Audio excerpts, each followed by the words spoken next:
옆에 인사합시다. 코로나19를 조심합시다. 시작. 코로나19를 조심합시다. 원래 신종 코로나 바이러스인데 WHO에서 이름을 바꿨습니다. 그래서 우리나라는 코로나19, 19는 2019년에 생겼다고 해서 19가 붙었어요. 여러분은 코로나19로 불러주시면 되겠어요. 그 다음에 옆에 같이 씁시다. 우리 모두 동역의 축복을 누립시다. 지난 주일엔 내가 만남의 축복에 대해서 여러분에게 말씀을 드렸습니다. 오늘은 동역의 축복에 대해서 같이 말씀을 나누려고 합니다. 이번에 패러사이트, 기생충이라는 영화가 아카데미 시상식에서 각본상, 국제영화상, 감독상, 작품상 4개 부분을 석권을 했습니다. 이미 프란다스계, 살인의 추억, 괴물, 마더를 감독한 봉준호 감독의 작품입니다. 내용은 반지하에 사는 가난한 실업자 가족들이 부자 사장집에 가정교사를 비롯해 가정부, 운전기사로 위장 취업해서 기생충처럼 기생하며 살면서 부잣집과 함께 일어나는 해프닝, 이런 모든 것을 사건으로 배경을 해서 만든 영화입니다. 우리나라의 가난한 사람과 부자들과의 극과 극의 이런 사이에서 전 세계적으로 이런 모든 것들이 공감이 이루어졌다고 생각을 합니다. 봉준호 감독은 이렇게 프랑스 칸 영화를 비롯해서 미국의 골든글로브상, 이번에 아카데미 4개 부문을 석권하게 되었는데, 감독 혼자 한 것이 아니고 배우들은 물론 모든 스태프들이 함께해서 혼심을 다해 만들어낸 그런 결과라고 그는 말했습니다. 즉 영화 한 편을 만드는데 감독 혼자 한 것이 아니라 거기에 함께 동역한 사람들이 많이 있었다고 하는 그런 것입니다. 제가 교회에서 좀 오후 예배 때 한번 상영을 해드리고 싶은데 제가 몇 번을 봤는데 욕이 좀 나오고 선정성이 있어서 교회에서 상영하기는 좀 그렇다.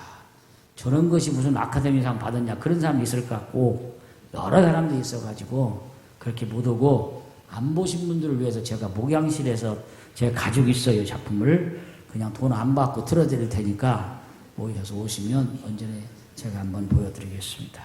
또 한번 다시 상영한다는 그런 앵콜 공원도 있습니다. 어떤 이런 모든 것은 감독 혼자 된 것이 아니라 거기에 돕는 스태프들, 배우들, 여러분들이 함께 동역을 함으로 말미암아 훌륭한 작품이 나왔고, 그런 것이 세계의 최고의 상이는 아카데미 부분에서 4개를 섞고, 특별히 작품상은 아무나 주는 게 아니에요. 우리나라 100년 역사상 작품상을 동양인이 받은 적이 한 번도 없답니다. 처음이라고 하니까 작품적으로도 좋은 그런 작품이고, 처음 보시는 분은 저런 게 무슨 영화야. 저도 그렇게 생각했어요. 그런데 진짜 아카데미상 탓하니까 또 그렇게 좋게 보이더라고요. 한번 보시기 바랍니다. 신앙생활의 성공과 실패는 시각의 문제예요. 어떤 관점으로 보느냐 하는 것이 매우 중요합니다. 우리가 하나님을 믿고 하나님을 보는데 우리가 하나님을 어떤 시각으로 보느냐 하는 것은 중요한 거예요. 우리 믿는 사람들은 하나님을 볼 때 천지 만물을 창조하시고 우리 아버지가 되시는 분으로 인자하고 자비롭고 사랑이 많으신 분으로 이렇게 보지만은, 안 믿는 사람들은 하나님에 대해서 그렇게 그런 시각으로 보질 않죠. 근데 보는 시각에 따라 하나님이 어떤 것인가, 나에게 또 다가오는 그 하나님이 다를 수 있어요. 또 다른 사람을 볼 때도 내가 어떤 시각으로 보느냐에 따라서 그 사람에 대한 기준과 판단이 달라질 수 있어요. 그 다음에 자기 자신을 어떤 시각으로 보느냐 하는 것도 매우 중요합니다. 자기 자신을 어떤 시각으로 보느냐 하는 것을 영어로 아이덴티티라고 해서 정체성이라고 그렇게 말을 합니다. 건강한 신앙인은 건강한 정체성을 가지고 있습니다. 정체성이란 자신이 어떤 존재인지를 아는 것입니다. 건강한 정체성은 나는 누구인가 하는 질문에 대해서 건강한 대답을 하는 사람이 건강한 정체성을 가진 사람입니다. 성경은 우리 성도들의 정체성을 분명히 가르쳐 주고 있습니다. 물론 나는 누구인가에 대해서 여러분들이 다 자신에 대해서 가문을 소개하고 자기 자신을 소개할 수 있겠지만은 우리 성도들의 공동체적인 정체성이라 한다면 딱 두 가지가 할 수 있어요. 나는 누구인가? 나는 하나님의 자녀입니다. 나는 누구인가? 나는 천국의 백성입니다. 여러분들이 그렇게 대답할 수 있다면 기독교인의 정체성을 분명하게 잘 가진 사람이라고 볼 수 있습니다. 여기에 또 한 가지를 붙인다면 당신은 누구입니까? 나는 하나님의 동역자입니다. 이렇게 대답을 한다면 참 좋은 대답이다. 그렇게 생각을 합니다. 이 말씀이 성경에 있어요. 고린도서 3장 9절을 같이 한번 보시겠습니다. 시작. 우리는 하나님의 동역자들이요 너희는 하나님의 밭이요 하나님의 집이니라. 성경은 우리를 하나님의 동역자리라고 이렇게 지칭을 했습니다. 이 동역자란 말은 헬라어로 시네르고스라는 말인데 함께 일하는 자라 하는 뜻을 가지고 있습니다. 전지전능하신 하나님께서 혼자 일하셔도 다 할 수 있는데 하나님은 그렇게 하지 않으시고 동역자를 세워 일을 하셨는데 우리를 동역자로 세워서 우리와 함께 일하시고 우리를 동역자로 불러주셨다고 하는 것입니다. 얼마나 놀랍고 감사한 일입니까? 그러면 우리는 하나님과 함께 일하는 사람인데 어떤 동역자들이냐? 첫째로 하나님 나라를 이루는 동역자입니다. 하나님께서 우리를 하나님의 동역자로 부르셨는데 우리를 통해서 무슨 일을 하시려는 것일까요? 한마디로 그 답은 하나님 나라를 세우기 위한 것입니다. 예수님의 관심도 모두가 다 하나님의 나라였습니다. 그래서 십자가에 달려 죽으시고 부활하신 후 40일간 계실 때에 전하신 메시지 내용이 하나님 나라에 대한 말씀이었어요. 사도행전 1장 3절 같이 한번 보시겠어요? 시작. 그가 고난 받으신 후에 또한 그들에게 확실한 많은 증거로 친히 살아계심을 나타내사 40일 동안 그들에게 보이시며 하나님 나라의 일을 말씀하시니라.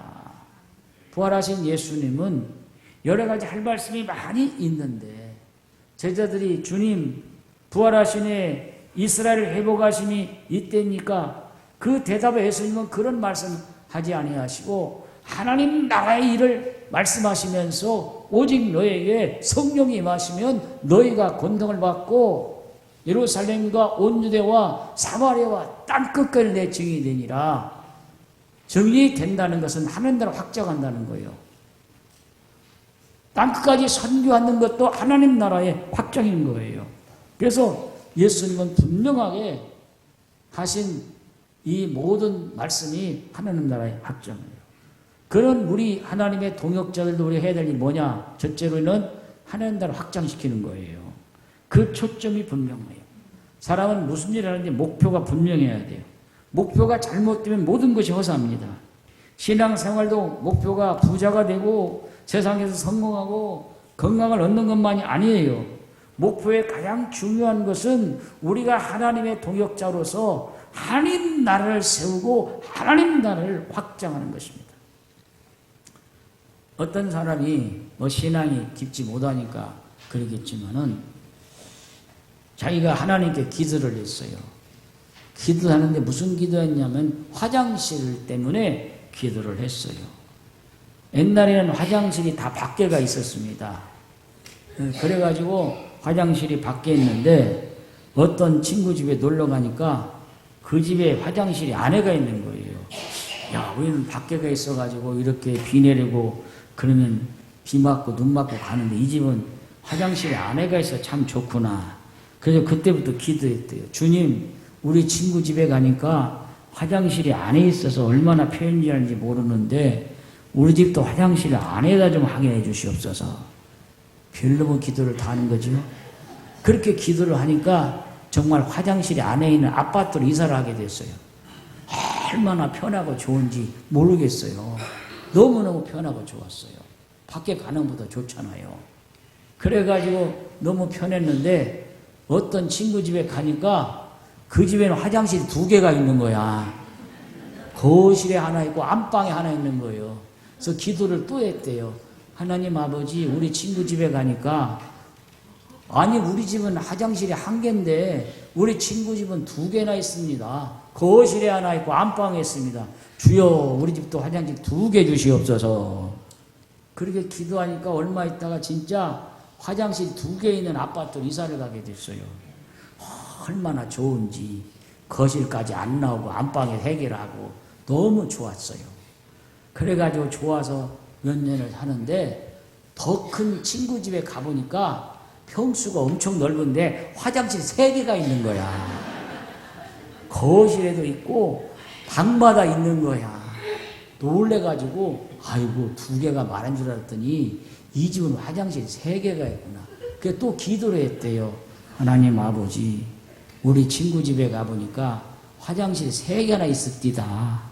주여, 나도 화장실 3개 있는 집 이사가게 주시옵소서. 아, 그랬더니 돈을 벌어가지고 넓은 아파트로 가가지고 화장실 3개 있는 집으로 이사를 갔대요. 얼마나 좋은지. 급할 때마다 거실에도 하지만 또 방마다 있으니까 그냥 왔다 갔다 하면서 좋은데, 어느 날은 안방에 있는 화장실에서 일을 보다가 심장마비로 돌아가셨대야. 참, 목표가 잘못됐어요. 방향이 잘못됐어요. 기도가 잘못됐어요. 오늘 우리는 하나님의 동역자로서 목표가 분명해야 되고 방향이 분명해야 되는 것입니다. 하나님 나라를 지향하는 주님의 뜻을 따라서 하나님의 동역자로서 우리는 그걸 지향해서 목표를 향해서 가야 돼요. 제가 옛날에 이렇게 훈련받으면서 총을 쏘았어요. 소대장이 이제 총 쏘라고 다 무장하고 이제 엎드려가지고 저 앞에 이제 관역 있잖아요. 이렇게 동그라미 그리면서 총을 쏘는데, 격발! 총을 딱 쏘는데, 빠바박 쏘는데, 아니, 나중에 본 게 나는 많이 안 쏘는데 관역에 총이 많이 됐어요. 수영이, 너는 왜 이렇게 총을 이렇게 많이, 격발을 많이 쏘냐? 나 쏜 적이 없는데요. 그 옆에 사람 보는 게 관역이 아무것도 없어요. 내 옆에가 거기다 쏜다고 나한테 쏴버린 내 관역이. 그래가지고 내 것이 그냥 구멍 많이 나고 지 것은 없어. 이 친구는 관역을 잘못해서 나한테 내 거다 쏜 거예요. 그래가지고 나 한바탕은 혼날 뻔하는데 내 친구 빠따 엄청 많이 맞았어요. 도대체가 네 그 목표점에 안 쓰고 옆에 에다 쏘았다고. 여러분, 우리가 관역을 분명히 해야 되고 목표를 분명히 해야 돼요. 우리는 세상에 그냥 사람들의 동역자가 아니고 하나님 나라의 동역자라고 하는 분명한 정체성 갖기를 축복합니다. 두 번째는, 오늘 우리는 하나님 말씀의 동역자예요. 말씀 안에서 동역자예요. 기차가 내일을 따라 갈듯이 우리 믿는 성도들은 하나님의 말씀 위를 달려가야 합니다. 국가에는 헌법이 있고 대통령 통치기도 헌법 안에서 이루어지는 것입니다.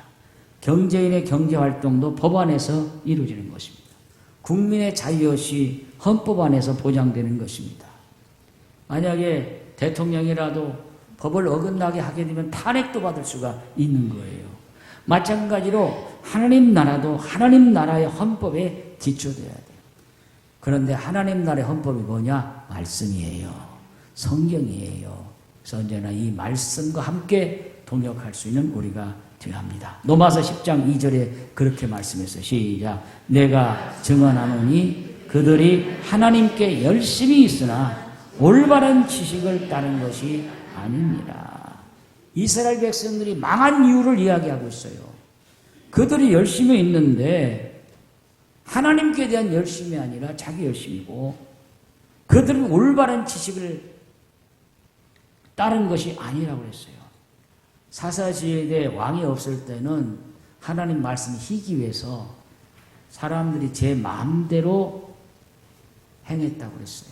그러니까 말씀의 중심이 되지 않으니까 그들은 아무리 열심히 해도 잘못된 열심이고 결국은 그들이 망하게 된 것입니다.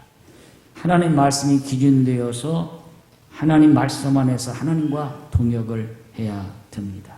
그게 열심히 한다는 것이 아니라 성경의 말씀대로 해야만 되는 것입니다. 합시다. 성경이 말씀이 기준입니다. 그 성경 말씀대로 기준에서 동역하는 우리가 되기를 바랍니다. 그 다음 세 번째로 하나님 교회를 중심에서 동역해야 돼요. 하나님 중심의 동역자들이에요. 교회는 하늘나라의 지점이에요.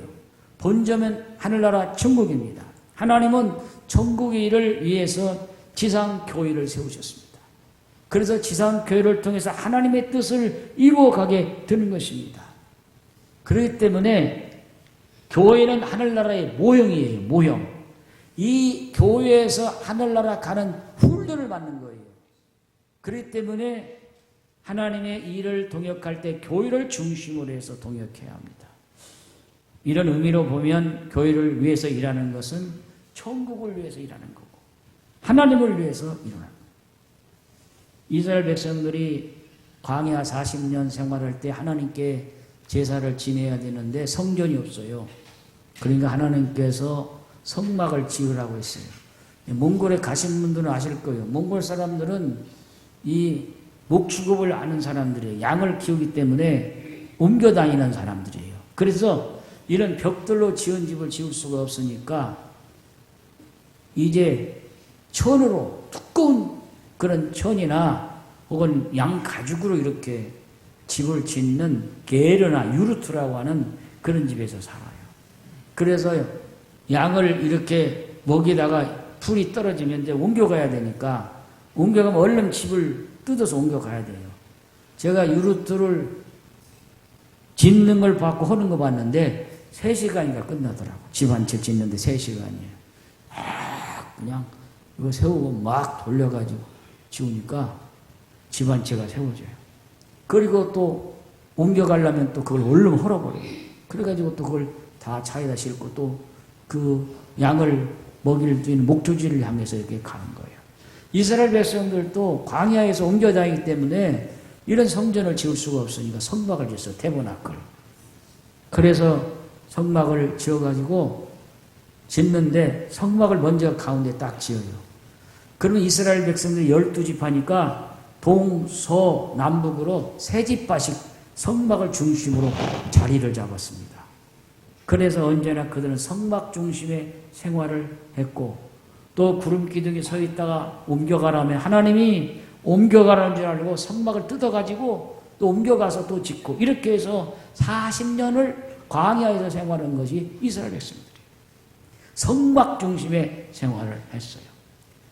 오늘 하나님의 교회를 중심으로 해서 생활한다고 하는 것은 교회 중심의 신앙생활이야 돼요. 우리는 교회 중심의 신앙생활하는 하나님의 동역자예요.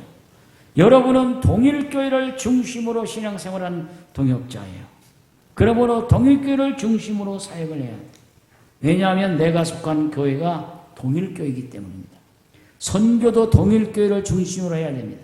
개인적으로 지원하고 싶은 선교사가 있다면 교회에 헌금을 하고 교회를 통해서 지원하는 것이 바람직한 것입니다.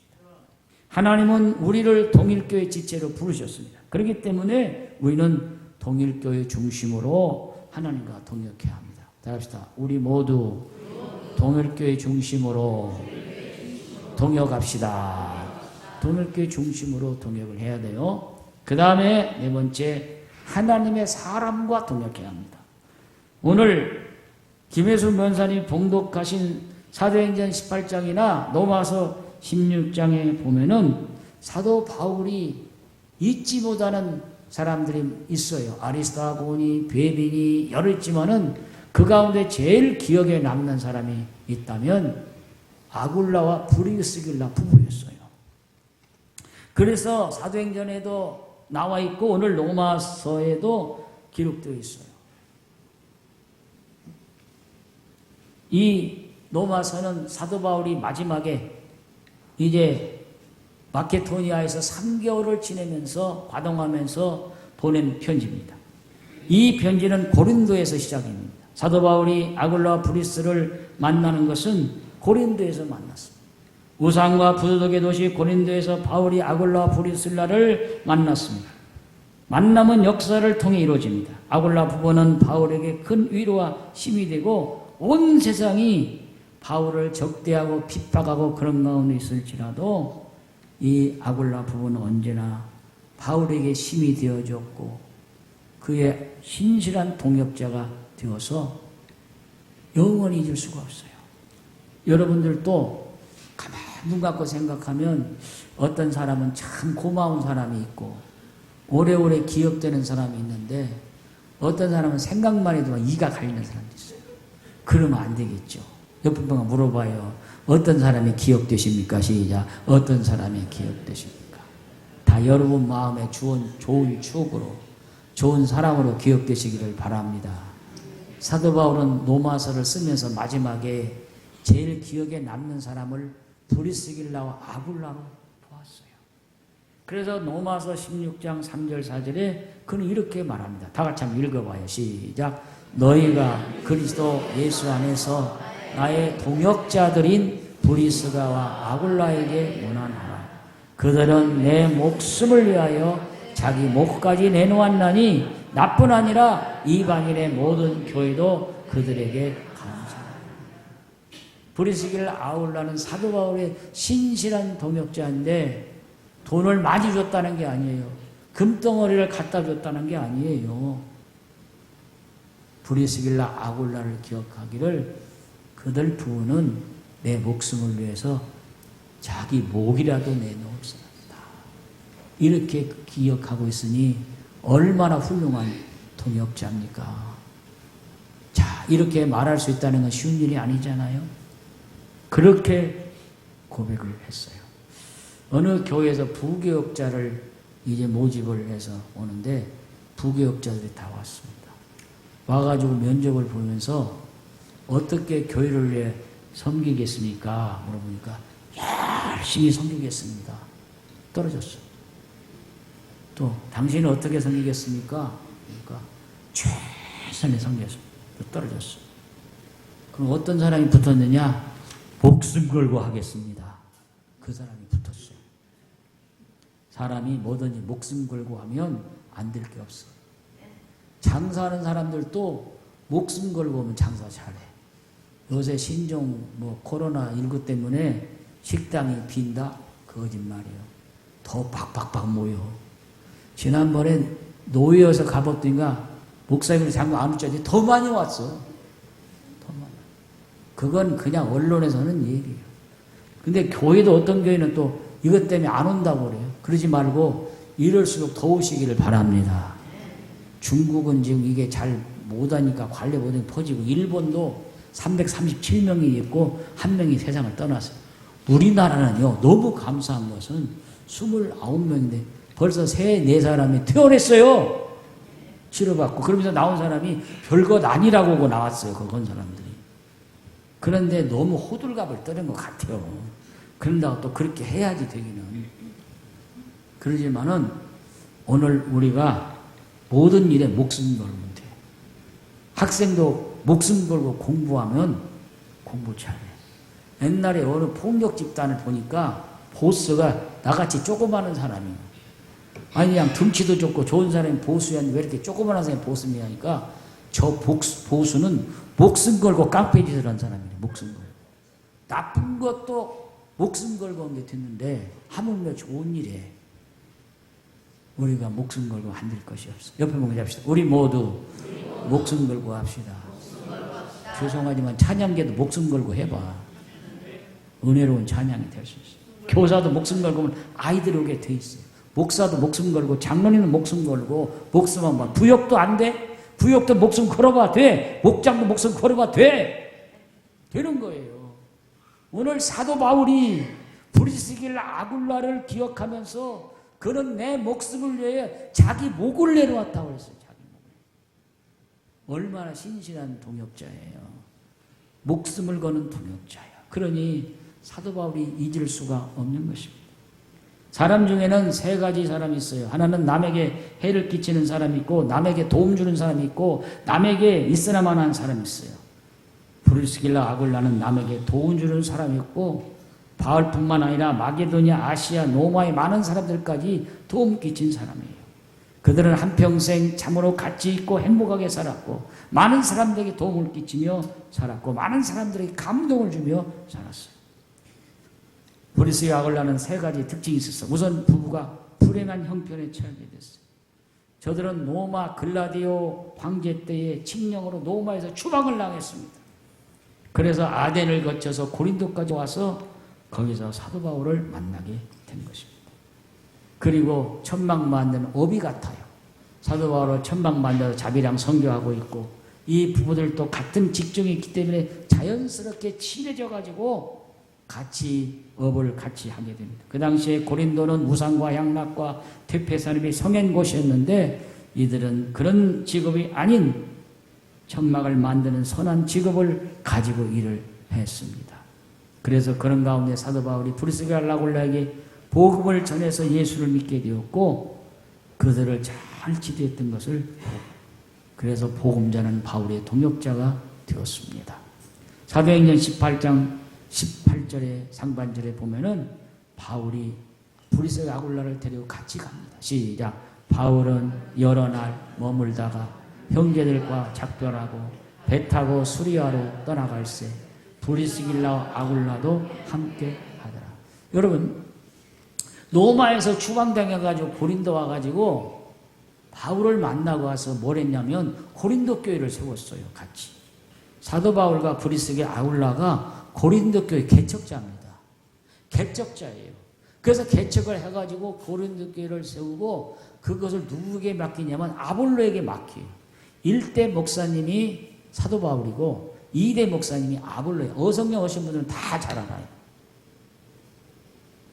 그런데 고린도 교회가 힘들고 어려울 때에 브리스길라 아굴라가 요한 신학자였던 아볼로 신학적인 이 성령의 능력은 없어요. 그를 잘 지도해가지고 그에게 고린도 교회 2대 목사님으로 맡기고 이제 에베소로 바울은 가게 되는 이 여행에서 이 3차 전도에서 그렇게 나오고 있어요. 그래서 그곳에 가고 있어요. 그래서 이 평신도인 브리스길 아굴라가 요한 신학자, 세례 요한의 신학자인 이 아볼로를 가르쳤어요. 제자 훈련을 시키고. 그래서 고린도 교회를 맡겼어요. 목회하도록. 사울도 바울이 개척을 떠난 후에. 그래서 아볼로가 그 교회를 목회했는데 고린도 교회가 파당이 많고 분파가 많아서 아볼로가 도저히 목회를 못해가지고 그가 거기서 그냥 그만두고 에베소로 와서 사도 바울에게 이야기를 사도 바울이 고린도 교회를 듣고 편지를 써서 디도에게 보낸 것이 고린도 전서 아닙니까? 그러니까 어쨌든 이 고린도 교회가 문제가 많은 그 교회를 가져 세운 분이 브리스길라 아굴라예요. 그렇기 때문에 이 모든 일들을 보면은 하나님의 동역자로서 말씀을 지도하고 가르치는 동역자가 됐어요. 제가 어성령을 누구한테 배웠냐면 권사님한테 배웠어요. 누구한테 배웠다고? 여러분들은 목사가 어떻게 권사님한테 배웠냐고 하는데 먼저 정강스쿨한 권사님 와서 가르치는데 그분은 학교 선생님 출신이에요. 선생님이라 어떻게 잘 가르치는지 몰라. 목사님이 가르치는 것은 설교를 하려고 하는데 그분은 학교 선생님을 하셔가지고 또박또박 가르치는데 목사님보다 잘 가르쳐 솔직히 말하면. 그래서 권사님한테 배웠는데 잘 배웠어요. 그러니까 이 아굴라도 요한 신학자였지만 아볼로도 평신도인 브리스길라 아굴라에게 배웠어요. 전도적인 이야기 제자훈련을. 그래서 세워진 것이 고린도 교회예요. 그만큼 브리스길라 아굴라는 사도 바울을 위해서 정말 아름다운 그런 동역을 했고 에베소에서 복음 전할 때 아굴라 보는 자기 집을 교회 처소로 내어서 에베소 교회를 세우는데 큰 역할을 했어요. 자, 고린도서 16장 19절 한번 또 보세요. 시작. 아시아의 교회들이 너희에게 무난하고 아굴라와 브리스가 와 그 집에 있는 교회가 너희에게 간절히 무난하고 계속해서 아시아 교회들에게 무난하면서 브리스가 아굴라에게 무난하라는 그런 말씀이 있어요. 얼마나 사도 바울의 가슴 속에 이 부부가 진하게 기억되고 있는가, 좋은 것으로 기억되어 있는가 하는 것을 알 수가 있습니다.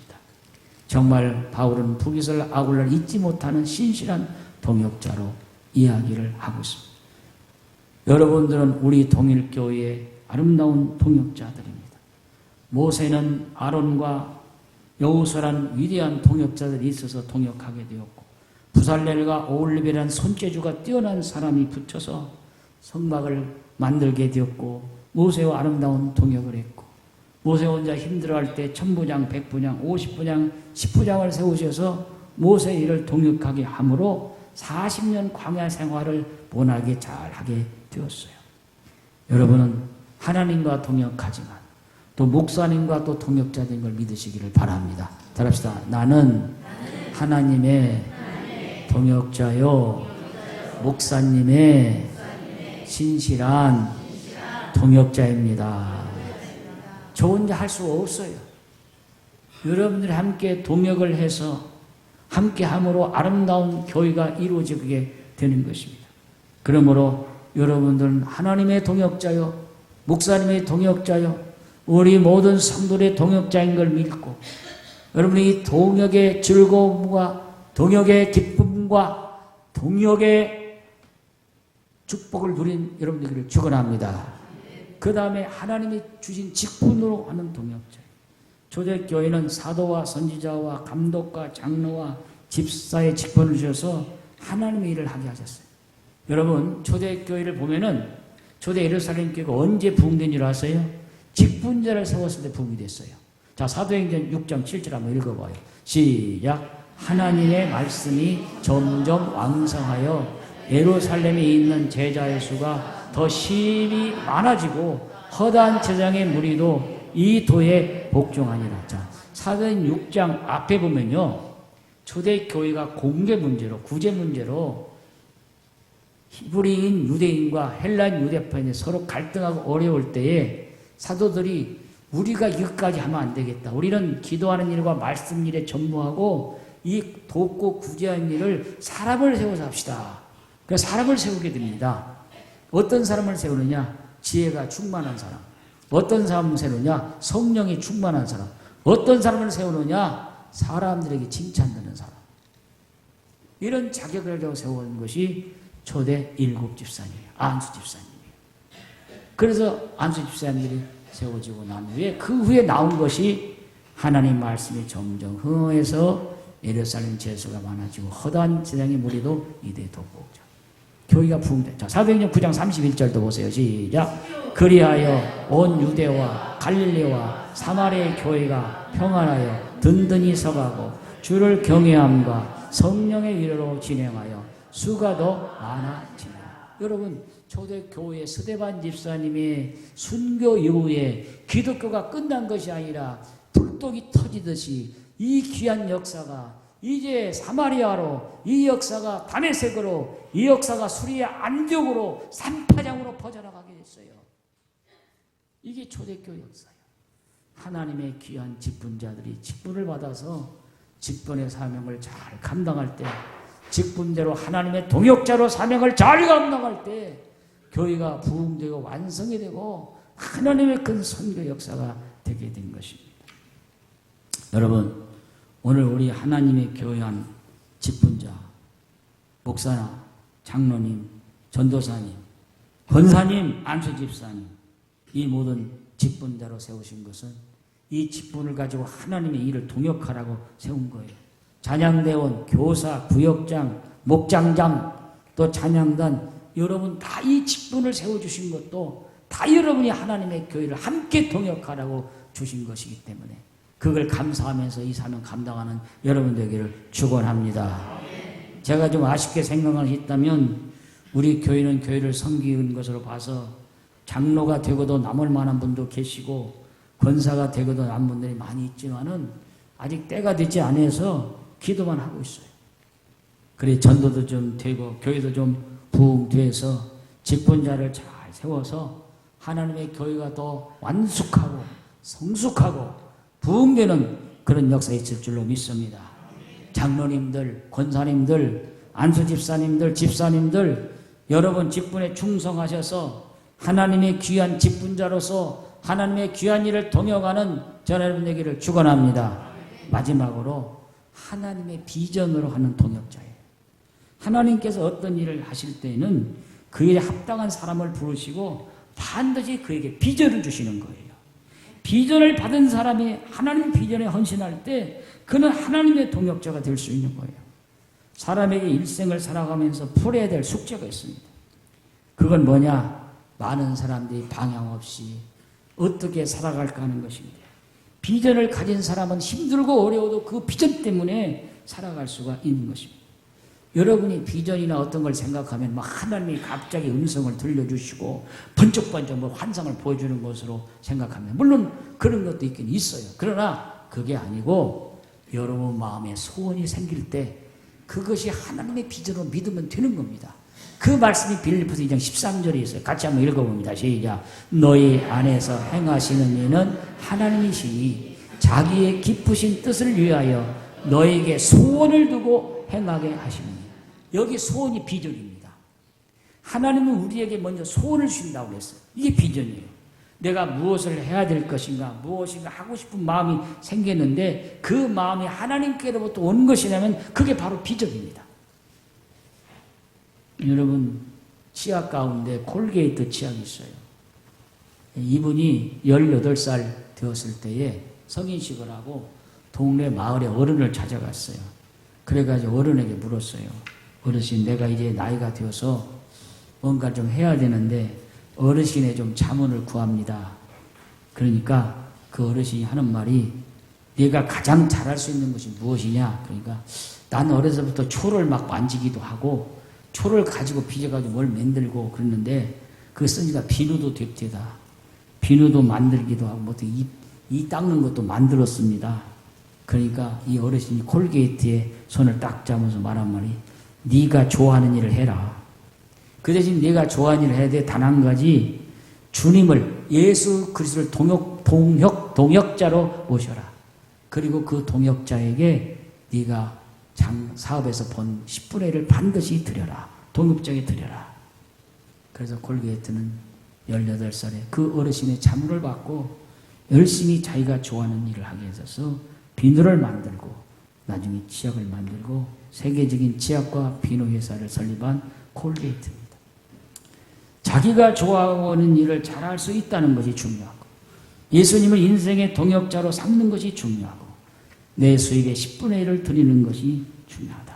이게 하나님의 놀라운 일이 있다고 하는 것입니다. 사랑하는 성도 여러분, 제가 말씀을 정리하겠습니다. 우리 모두는 신실한 하나님의 동역자들입니다. 하나님 나라를 확장하기 위한 동역자입니다.